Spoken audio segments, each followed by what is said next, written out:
big house. I thought we could share it. All right, I think that's about it. Okay, really good turnout. Okay, we're going to be starting now. So I just really want to welcome every one of you to the Mega C-Suite series. This is brought to you by Cyber Risk Meetup, and I'm the founder of Cyber Risk Meetup. My name is Charmaine Tan, so I'm your host for today. And actually, we have a lot of special guests as well. For those who are joining us for the very first time, just want to extend a big welcome to all of you. And a quick introduction to Cyber Risk Meetups. We are actually a community across Australia, Singapore, and Japan as well. And we are more than about 3,000 members that will meet regularly before the COVID situation, actually. But now we have moved virtually, and we are tuning in live now for all this Mega C-Suite series. So we have actually run a couple of episodes already with different C-executives guests. The first one with a US government CISO, and then after that, subsequently with a chief financial officer, a chief risk officer from Australia, and today we have a very special edition, which is the Asia Pacific edition. So before I get to that, also just to let you know, Cyber Risk Meetup is across 6 different cities at the moment. So we are in Sydney, Melbourne, Brisbane, Perth, Singapore, Tokyo. I don't think I've missed out anyone else, and that's pretty much it. But we have lots of new friends joining us from around the world, from the US as well, and various parts of Asia Pacific. So today we have about more than 140 people joining us, so that's really great. All right, so with that, I have my special co-host with me here today, Stephen Lee. Can you give us a wave? So Stephen runs the chapter, the Cyber Risk Meetup chapter for Tokyo. And we have also got other very, very exciting speakers, which we'll get to them in a bit. So just quick one. So these are the different episodes that we have actually had over the last few weeks, and you can actually catch up to it on the Cyber Risk Meetup channel on YouTube. So just search Cyber Risk Meetup on YouTube, subscribe to that, and you can catch up on the episodes. In fact, today's one, we will also try to put that up. So if you have friends who have missed it and they want to get their hands on it, they know where to get it. All right, so Stephen, without further ado, do you want to introduce our guest speakers? Sure. Thanks, Charmaine, for the warm welcome, and I'm delighted to present our 2 guest speakers for today. So Magda Shelley is the co-founder and cybersecurity co-founder of the cybersecurity marketplace Responsible Cyber. She spends most of her time supporting CISOs in their cybersecurity strategy and roadmaps. She was also nominated as a Global Leader of the Year at the Top 50 Cybersecurity Implementer. She's based in Singapore, and welcome to the show, Magda. Thank you very much, Stephen. Welcome, everyone. Thank you. I'm very happy to be here today. I'm also honored to welcome Mihoko Matsubara. She's the Chief Cybersecurity Strategist. Hello, Miho. At NTT Corporation, Tokyo. She's responsible for cybersecurity thought leadership.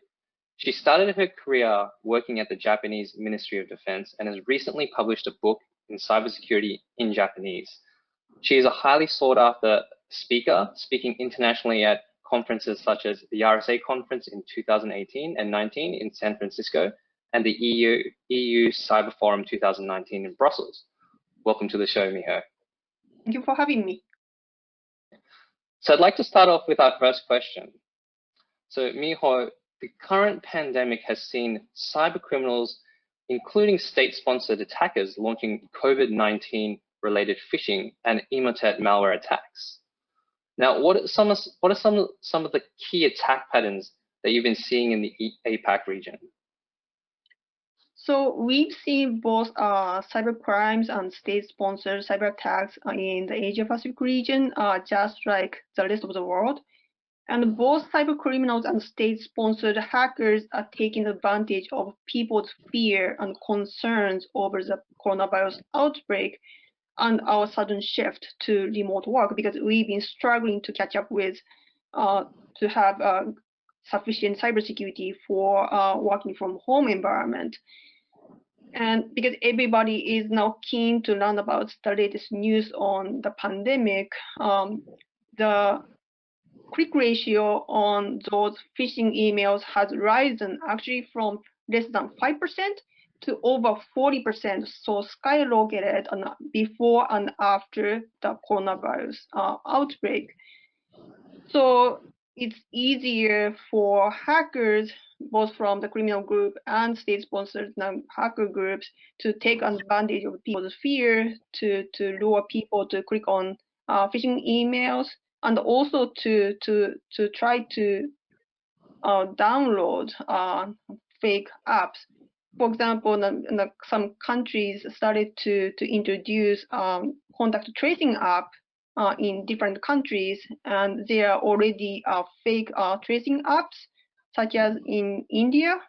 And there are also some fake Zoom or Skype meeting invitations. And what I haven't seen so far from the Asia-Pacific region, at least from open sources, are the ransomware attacks on medical institutions, because we have already seen such dreadful cyber attacks from Europe and the United States. But I still think that medical institutions in the Asia-Pacific region still should watch out that such cyber attacks using ransomware. Yeah, definitely. And if there's one thing that we've noticed throughout this experience, is that just because you have a noble cause or you're trying to help people doesn't mean that you're excluded from the hackers attack list. So any thoughts there, Magda? Yeah, absolutely. I mean, a very good point. What we have seen, and like Miho said, there is a shift also from the cyber criminals using the emotional, current state of individuals across the world and trying to play on the fear by targeting, individuals with COVID-19 themed phishing emails, malware, malicious software. And this is growing, and we see it independently of which region we are in. A very good point that you mentioned is if you're doing good, are you actually excluded? Obviously, you're not. You're the same target as anyone else. Or I would say, actually, you are even easier target because you think that way. And there is this problem that is very popular across the industries, across countries. I would say Asia is in particular as well, Asia Pacific is in particular concerned, is thinking that it's not a shared responsibility keeping security. A shared responsibility doesn't mean that the service provider or any software or any technology that you're using will be secured by default. It's not the case, and we security professionals know that. However, reality is that our clients, our organizations, other people from the public do not have that level of knowledge, and they suppose that because they're using a big brand or because they're using a certain software that has been downloaded 5,000 times, we come back on the application, mobile applications, is that those must be secured because everyone else is using them. It's not the case, and this is where it's really important, especially nowadays, to raise awareness around this general increase in COVID-19 themed attacks, no matter if they're phishing, malware, or mobile applications that are actually not legitimate. The contact tracing application is only one example. Depending on the country and what they are launching, we can expect that cyber criminals will mirror that with a malicious one, and this is what happens. And here I would like to add is, we see increased number of initiatives to help within the pandemic, either by creating new websites or either by creating, help in general, like non-profit, aid for all those people struggling currently. The same comes, and I had a very interesting discussion with the registrar.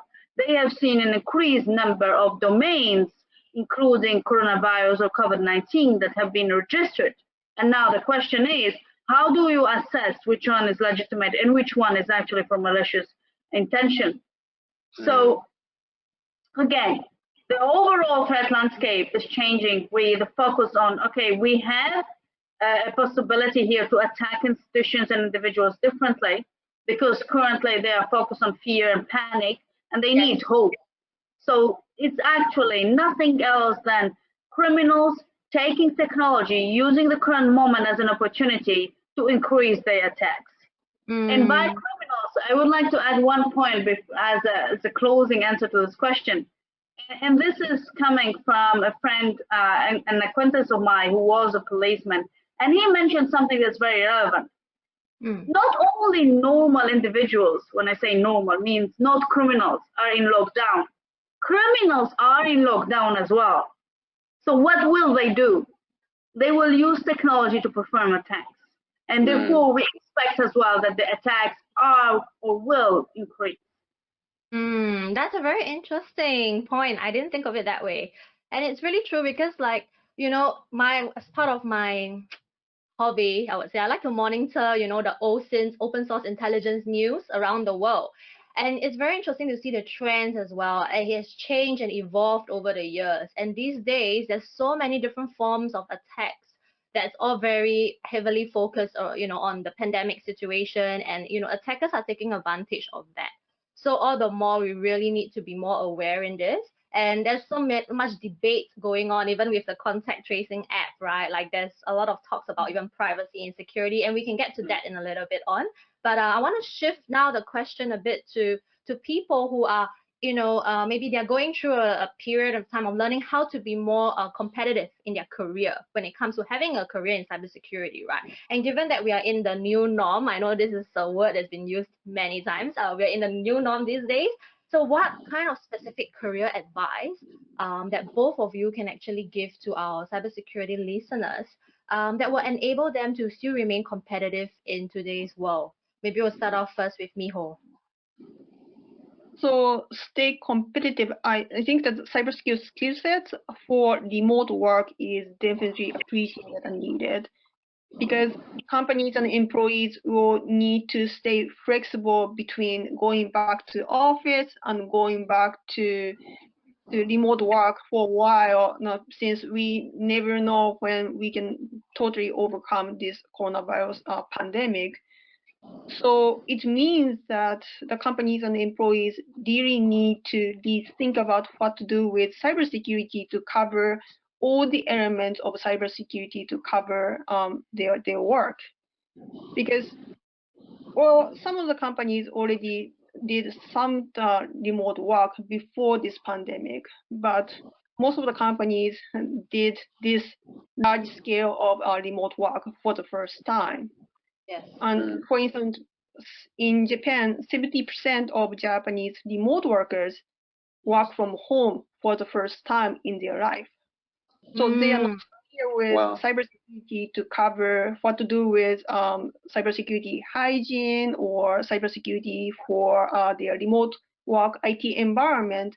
So, and the scary thing about this pandemic is because they have definitely lots of turn down on the economic impact. And actually, the Barracuda networks now have published their recent survey reports that 40% of companies in the world actually have cut their cybersecurity budget. So it means that cybersecurity professionals can offer cybersecurity services, products, and also best practices advice for different levels of awareness, audience and customers, and at different level of cybersecurity budget, then definitely they can stay in competitive in this really challenging environment. Thanks for that, Miho. Very interesting stats as well. What's your take, Magda? I would actually, like to jump on the last point of Miho, which relates to the fact that companies have decreased or even cut their cybersecurity budget, which is what is happening. And from one research that I have been reading recently, it actually is interesting to see that the Chief Information Security Officer is expecting much more freebies, even around security, and especially from cybersecurity startups nowadays. What does it mean? It does mean that there is, unfortunately, a lack of understanding from those companies or the top management, the board of directors, that by going remote, it doesn't reduce their risk. They actually increase the attack surface, and therefore they're exposing themselves to additional risk. So they need to enhance their security. But that's why, in my opinion, we have seen a shift from, a slower business to a very higher intake and on demand currently. But let's come back to the question, which I'm going to take from a different perspective. It's about how do you stay competitive as a cybersecurity professional. I would say that we have seen, at least I have seen, a very, I would say one of the biggest mistakes by chief information security officers or by security professionals being or working with companies, big brands for a long time, building their brand by being completely associated with that big brand. Well, when there is a crisis or a major disruption, they might lose their position. And that actually dissociates them from that brand, and they find themselves without a personal brand in their particular expertise. And when that happens and they do not have a personal brand that identify them as a professional cybersecurity expert in that domain, because they all day life for 20 or 30 years they have been associated with just their company's brand, then they are not competitive. So my advice to the industry folks, especially the ones who keep their like digital identity very almost, I want to say, invisible, well, that doesn't help you, because if you are working for a company, you might as well take in consideration the real risk, which is the traditional risk of losing your position, especially with a major disruption like a pandemic. And therefore, you need to ensure that you have a backup plan or you have a personal brand that can make you really being and having that advantage over thousands of other profiles across. So being speaking in conferences is very important, but as well proving into some scientific research or expertise or publishing some really interesting research papers or articles could be something that doesn't impact that much your digital, and because I'm aware about the sensitivity when it comes to digital and online presence. Not everyone likes to post webinars and videos when they are working, especially in cybersecurity, like I do. So therefore, try to find other channels where you can actually write and showcase your deep expertise in your domain. That's the only way. Dissociate yourself. You have your personal brand and you have your corporate brand. They are two different things, and you should actually build your own one continuously. I really love that, Magda, because that's very practical advice as well. And that's also bearing in mind the context of the nature of the people that is in this industry, right? They all love being covert, hiding behind the screens and things like that. But at the same time, it is really true, because you need to make sure that your work is known, and also like there's a lot of even the tech people, like capture the flag exercises, just participating in hackathons. It's all part of contributing back to the ecosystem at the same time. And it's like every individual is so important. So it's something that we shouldn't be discrediting ourselves, but being mindful of that. And I like what you shared, putting on the risk lens on your own role, and also having a look at your role in the company and also in the entire industry as a whole. So that's really good. Actually, that brings us very nicely to Steve's question. Yeah, so I think there's some good topics in here, and you talk about the paradox where there's less budget for cybersecurity, and you also have more demand for cybersecurity professionals. From memory, in APAC, there's a shortage of about 2.6 million professionals alone this year. What are some ways that we can overcome this issue and bring more diversified talent into the market? Maybe Miho, you can start. Sure. So I think it's crucial to reach out to different types of next generation cybersecurity professionals or potential cybersecurity professionals. What I mean is you need to reach out to students from elementary schools to universities and graduate schools, but you also have to reach out to mid-career cybersecurity professionals, and also to try reach out to C-suites, because C-suites are decision makers on how to allocate the budget on cybersecurity and IT and etc. And I'd like to share what's happening in Japan to educate and train and hire and also retain cybersecurity professionals. So in back in 2015, several Japanese major critical infrastructure companies launched the cross-sector forum, and in collaboration in academia and the government to define what cybersecurity professional means and what kind of cybersecurity missions are needed to fulfill the good security for Japan and also for the industry. Because if you don't have a good definition and if you don't have a common language to speak with, then you never know you are talking about a help desk or you are talking about C-suite. So that's why that's the first step that the Japanese cross-sector forum did.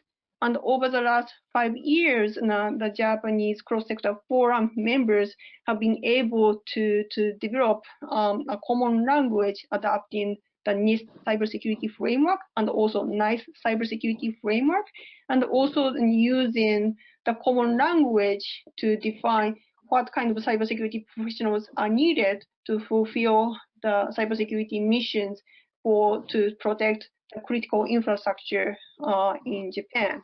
And also because it also covers different subsidiaries of those Japanese companies around the world. So that way, if you have the common language, then you can reach out to different sectors and different companies, different government in different countries, because now you have something in common, but you can also bring in different skill sets and talents and background into one big global team to work together. Absolutely, absolutely. And I think you're right. It starts with defining what are the type of roles that we need in the future. And Magda, are there any thoughts on what are the type of mission critical cybersecurity positions that you think would play a critical role in bridging the talent gap? And also, what are your thoughts in general on how we can bridge the shortage? So first of all, I would like to continue on that very relevant and extremely important point, common lexicology. I mean, if everyone talks about cybersecurity in a different language, then we are based our numbers on random numbers that are not very significant and realistic.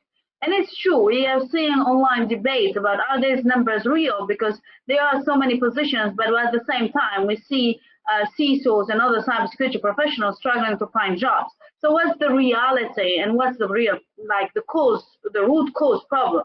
And I think here, one of the most important points is the lack of lexicology that Miho said, but as well, the point that, when you look at some of the job descriptions in cybersecurity, it's like looking for a Superman or a Superwoman from incident response to cybersecurity strategy, mitigation plans, and at the same time being on calls 24/7 and hacking all the same time, So come on, we need to be realistic. So one, there is this lexicology, but two, it's actually ensuring that whoever is posting those job descriptions, and in particular, HR, because sometimes HR posts those jobs I think without even consulting with the security professionals, because perhaps they don't have yet anyone in that particular space. So they just try to find a way of posting this job without the right understanding.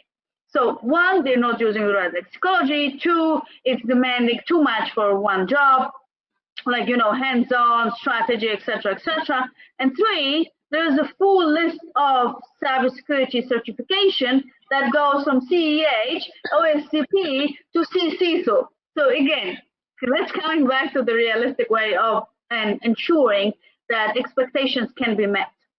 So there is a way that we need to raise awareness for cyber, for the HR as well as part of the ecosystem, ensuring that whatever rules are published are actually able to be fulfilled.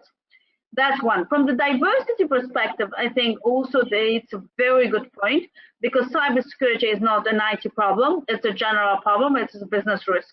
And therefore, it does require different skill sets. It's not only about the cybersecurity expert who knows how to hack, it's also about the cyber strategist who knows the business risks and can ensure that the business understand their technological and cyber risks. So it's different requirements, different perspective, but as well, which I really liked after my visit to Australia, Shaman, is actually where I had a discussion about bringing psychologists, bringing people from completely different industries, making the cybersecurity domain a very different domain from that sense that it's shifting. It's not anymore IT related. It never should have been in the first place.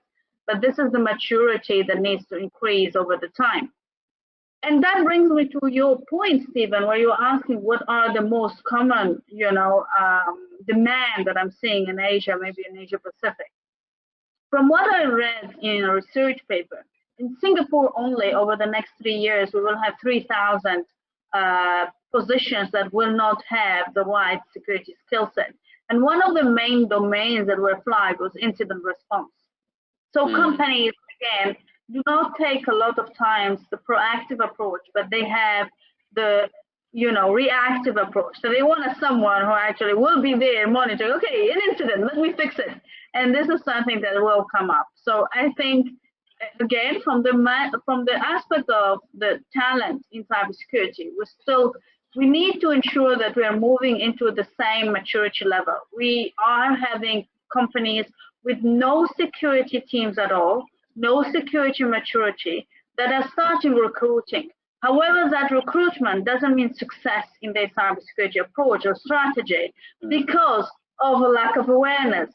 So instead of bringing, the general information only to cybersecurity professionals, we should as well perhaps target awareness for HR and how to build a proper job description or how to start your recruitment into cybersecurity.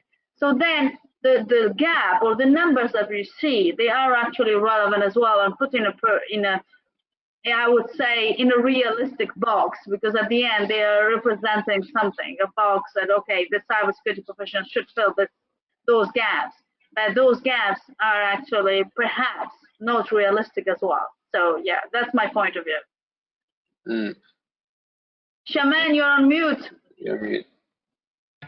Thanks. Now, I think that I couldn't agree more, Magda, because even as you were sharing all these points, like even our listeners are all just commenting and I hear them saying, oh, they totally agree with you. It is really true. Like this is the things that we are seeing in the industry.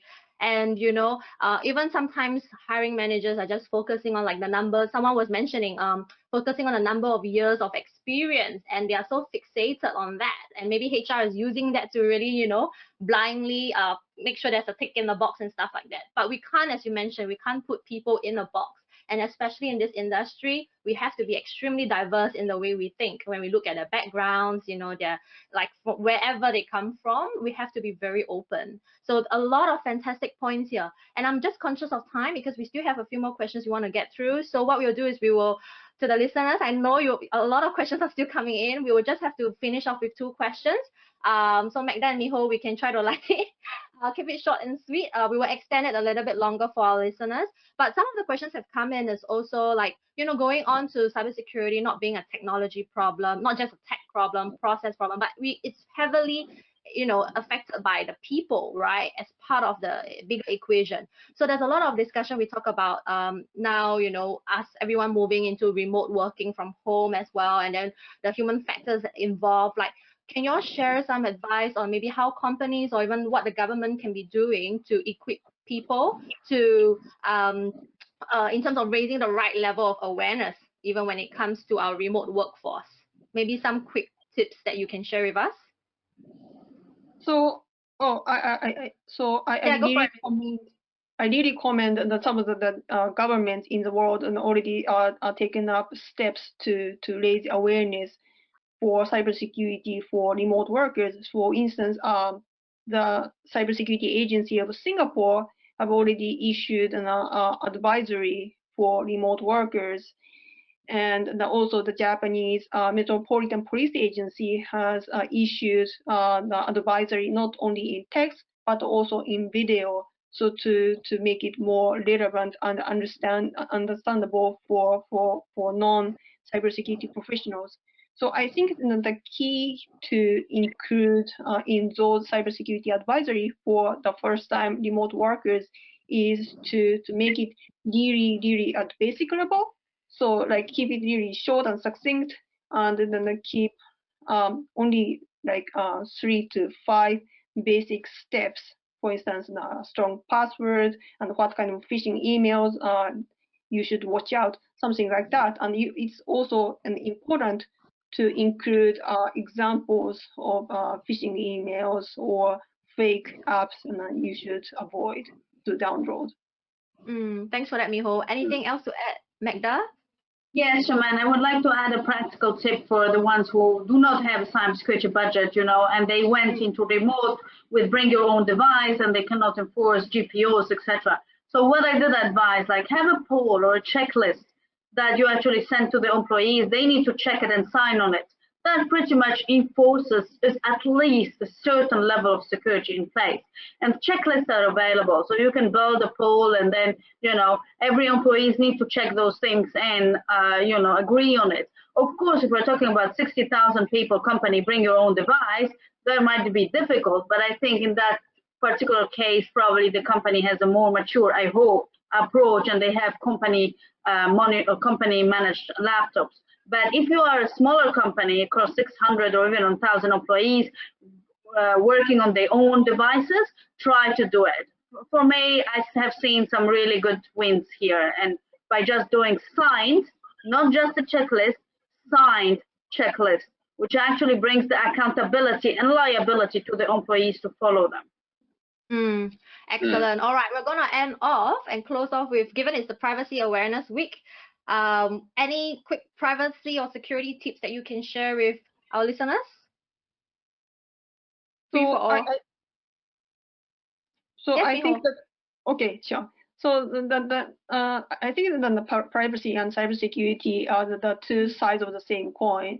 And I think that the combination and the balance between the two is getting even more crucial for remote workers, because now we rely so much on digital technology. For example, this webinar is a great example, right? Because everybody is sitting in their home from different countries like Singapore, Japan, Australia, and everyone is being connected. But if we don't feel it's secure, then people will be hesitant to use this technology. And another example is we already talked about is COVID-19 contact tracing app, because that raised some concerns over privacy. So I think that now people really need to keep the balance between privacy and cybersecurity in mind to try to help remote workers and also everybody in the world. Magda? Yeah, and Shaman, I would actually add to that, saying that sometimes I have seen in companies, and pretty often, a complete, I would say, separation between privacy and security, while they should work really closely together. For privacy, it's not just a compliance checkbox. Again, we're not anymore in traditional physical world, so your data that needs to be compliant with privacy laws is flowing around technology. And it starts with having very good visibility. Where's the data? So again, cybersecurity and privacy, one is in helping the other, and especially cybersecurity can enable and help with privacy compliance. Love that. And I see that there are still questions coming from our listeners, but we ran out of time because we want to make it short and concise. But you know what? The conversations can still be, kept going on. We will be posting on LinkedIn. So the rest of you, feel free, you know how to reach Magda and Miho as well. Feel free to add to the comments on the post once it goes up, and then we can keep the conversation going. And they will be more than happy to, share their insights and continue on that. All right, with that, just if you can stay with us for a minute or so. So if you can see on the screens, we have our couple of episodes. The fourth one will be going up soon on YouTube. And I also want to just give so that's our YouTube channel, Cyber Risk Meetup. So just want to give a quick shout out to Mimecast, who have always been our annual community supporter and sponsor actually. So really big thank you to them so that we can keep doing what we do. This is all just voluntary. This is all not a part of work or anything like that, but it's just giving back to the community. Also a big thank you to My Security Marketplace and Privacy for being our community partners. Again, if any questions about actually My Security Marketplace is a great forum for lots of content, articles, magazine news, and things like that, podcasts even. So feel free to check them out. Company I work for, and we have been actually very busy with a lot of we talk about remote working from home, right? We've been busy doing a lot of security assessments for organizations, doing pen testing, doing security awareness and things like that. So any questions you can also check, reach out to me directly. And that's a personal program that I'm running for those who are aspiring to be a next gen leader when it comes to improving your communication craft, or even all the program. Actually, I have some courses that I have I'm running some workshops as well. I've put that on the link, so feel free to check that out. And Steve, maybe you want to give them a quick run through about this special initiative that you're running for the Cyber Risk Meetup chapter in Tokyo. Yeah, perfect. Thanks, Charmaine. So the 2020 Cyber Riskers Mentoring Program in Tokyo, I mean, the inspiration for me came from some conversations that I've been having with people in the cybersecurity market. One of the things I've noticed is that many people generally don't have a clear idea of, how do I get into cybersecurity? Or they may work in some small teams where there's about 3 to 5 cybersecurity professionals, but they want to see different sides of cybersecurity. They want to see, well, I'm working in a small team now, but what does it look like from a consulting side? What does it look like going to a vendor and getting experience there? So what I thought would be a great idea, and this is something that I've personally benefited from by having a mentor in my own career, is just having someone there that you can ask questions about. You could ask these industry leaders about, well, what are the things, if you were to start in my shoes today, what would you do in your career to get to be a CISO? Or what wouldn't you do? What is some bad advice you've seen in the career that I should stay away from? So I thought I'd open it up to people in Tokyo. Applications close soon, so please do apply. And the other thing I wanted to do is encourage other people around the globe, for those of you tuning in, to perhaps thinking about starting a similar sort of initiative. And if you do need some support, please feel free to reach out to myself or Charmaine, and we'll be happy to share how we launched this program and got it off the ground. So thank you very much. Excellent. Thanks, Steve. And I really just want to give a big shout out now to Mihoko and Magda for giving us their time, their precious time. I mean, they are so active in the industry. They are so busy doing a lot of things, but they are a perfect example of leading from the front and being a role model by, even just giving back to the community by sharing all their insights. You guys are fantastic mentors, and I must say I'm really proud to see there's such a big, great diversity represented here actually in this APAC edition. So I'm so happy to have you guys here, and just a big thank you once again for all your time and even for what you've shared with our listeners today. Thank you as well, Shaman. No worries. Thank you, guys. So that's pretty much all we have for you today. Thank you everyone for tuning in, and stay tuned actually for the next few episodes. We'll keep doing this. If you guys want it, just let us know. And thanks again to my co-host Steve and to our amazing speakers Magda and Mihoko. Take care, everybody. Have a great rest of your week ahead. See you. Yeah. See you.